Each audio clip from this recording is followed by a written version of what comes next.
Can you be replaced? Everybody can be replaced. There's no such thing as an indispensable person.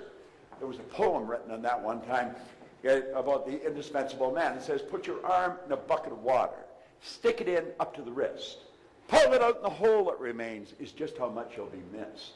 Stir it all you want as you enter, stir up the water galore, but take it out and in no time it'll be much the same as before. Now the idea is that we can all be replaced. There's no one that's indispensable. But there's some people that are very hard to replace. They're the ones that earn a lot of money. Can you earn a lot of money? Absolutely. I used to have a hard time finding a job. I probably had as many jobs as everybody on this side of the room. I was not a good employee. I was a bad employee. There was 3 different places that I only lasted for an hour, and I got fired. I was getting good at it. You know, 1 hour. How do you keep a job for an hour? Well, I could tell you because I did it. But I had all kinds of jobs. And then at 26, bang, like that, something happened in my head. Now, I'm going to spend the next 90 minutes or so telling you what happened. And I'll tell you something else. I'm going to show you what you have to do if you bought that program to make it work. And I'm going to show you what to do if you haven't bought the program, why you should buy the damn thing, and put it to work. Because I have many, many sources of income.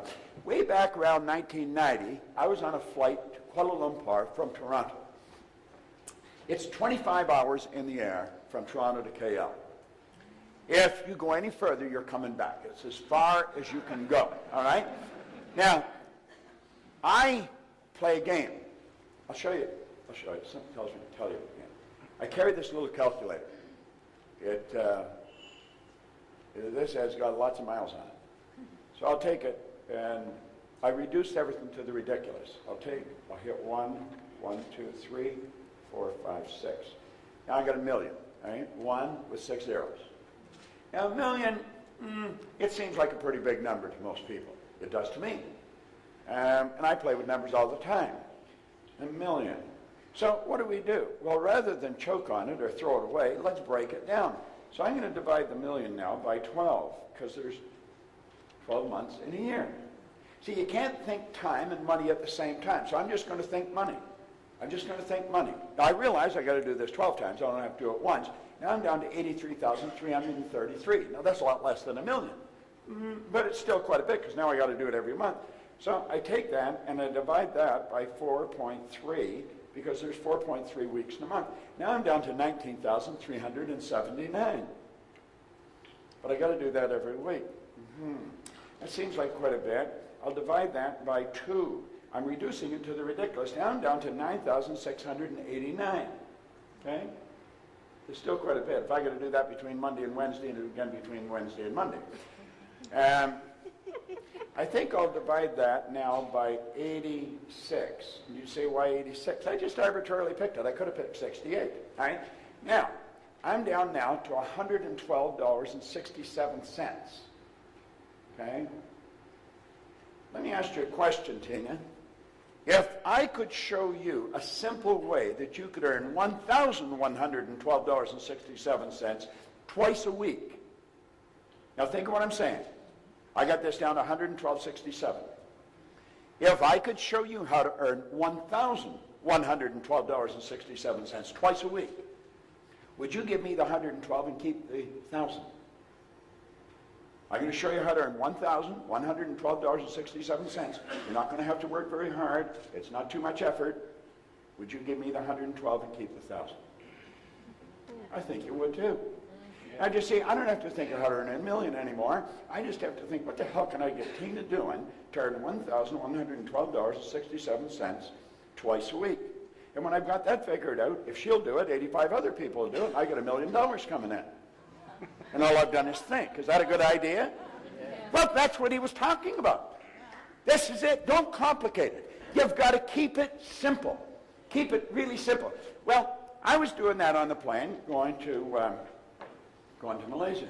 And then I wrote the million on top of a sheet of paper, 1 and 6 zeros. So I either work with words or numbers. And I thought, I'd earned $1 million back in the 60s. And somebody says, how'd you earn it? I earned it cleaning floors. I don't think it matters what you do, it's how you do it. And I got thinking, what's so different about people that are, so I thought of a few people I knew had earned $1 million, and I started to write their names down, and then I started to get excited about it because I figured it out. They don't have one source of income. He said multiple systems. I called it multiple sources. Bob Allen picked it up and called it multiple streams. But I was on the plane, and I got excited. When I got off the plane, I didn't pay any attention what time it was in America. I phoned Mark Victor Hansen down in Newport Beach, and I said, Mark, I got an idea. Let's teach people to earn $1 million. We'll put on a program last week. So anyway, he phoned Jack Canfield, and then we phoned Lee Poulos up in Vancouver. And we got a group of us together, and we did this 7 or 8 times. We all had our own companies, so we quit doing it and started doing our own thing again. And that's where the Chicken Soup for the Soul books came from.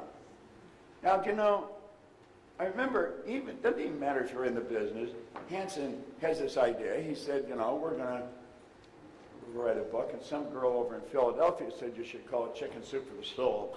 And Jack came and says, Proctor, you got a lot of stories, give me some stories. And so, and then Hansen said, we're going to sell 50 million of these by the turn of the century. And I'm thinking, you know, he's really smoking something. If you sell 1 million books, you're on fire. 50 million. Well, they didn't sell 50 million. They sold 74 million. They've sold over 100 million. Then they sold out to Disney for millions of dollars. It was just an idea. They didn't do anything. They didn't write the books. Somebody else wrote the books. They sent in the stories. Now, eventually, they started to pay them for the stories, but they never paid them for the stories in the first books. You see? Multiple streams. See, if you start thinking, that's what most people don't do. I spent 5 years working with Earl Nightingale. He said if most people said what they were thinking, they would be speechless. And I'm inclined to agree with him. You know, there was a great educator down in Kentucky, Dr. Ken McFarland. He said 2% of the people think, 3% think they think, and he said 95% would actually rather die than think. Now, you sit there and you say, well, everybody thinks. No, they don't. Start listening to the conversations that are going on. Listen, just in the restaurant, listen to the people at the next table. It's obvious they're not thinking. They'd never say what they're saying. Stand back and watch what they're doing. They would never do what they're doing if they're thinking. There's people come in here and they'll say, that is one hell of a good idea. And they'll go home and start doing the same thing they did before. They won't act on it. You tell me